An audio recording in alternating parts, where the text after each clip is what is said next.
Weight ലോസിനായിട്ട് dinner skip ചെയ്യുന്ന വലിയ നല്ല കാര്യമായിട്ട് എനിക്ക് തോന്നിയിട്ടില്ല.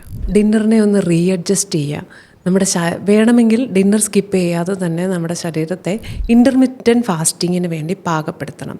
ഇൻ്റർമിറ്റൻറ്റ് ഫാസ്റ്റിങ്ങിന് പാകപ്പെടുത്തണമെങ്കിൽ തന്നെ നമ്മുടെ ശരീരത്തെ ന്യൂട്രീഷണൽ ബാലൻസ് ചെയ്തിട്ട് വേണം അത് ചെയ്യാൻ.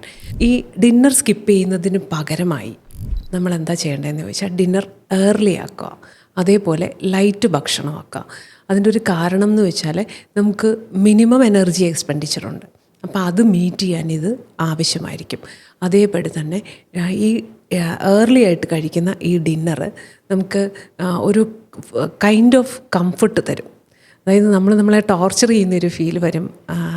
വണ്ണം കുറയ്ക്കാനായിട്ട് ശ്രമിക്കുക, അങ്ങനൊരു കണ്ടീഷനിൽ വരുമ്പോഴത്തേക്കും നമുക്ക് ചില കാര്യങ്ങളിൽ നമ്മൾ കട്ട് ചെയ്താണല്ലോ പോകുന്നത്. അപ്പോൾ മിതമായ രീതിയിൽ വളരെ ഫൈബർ റിച്ച് ആയിട്ടുള്ള ഡിന്നറ് കഴിക്കുക എന്നുള്ളതാണ് ഏറ്റവും സുഖകരമായ. അതേപോലെ തന്നെ ഡിന്നറും ബ്രേക്ക്ഫാസ്റ്റും തമ്മിലുള്ള ഇടവേള കൂട്ടിക്കൊടുക്കുക. അപ്പോഴും നമുക്ക് ഈ ഭക്ഷണം കഴിച്ചുകൊണ്ട് തന്നെ നമുക്ക് വണ്ണം കുറയ്ക്കാൻ കഴിയും.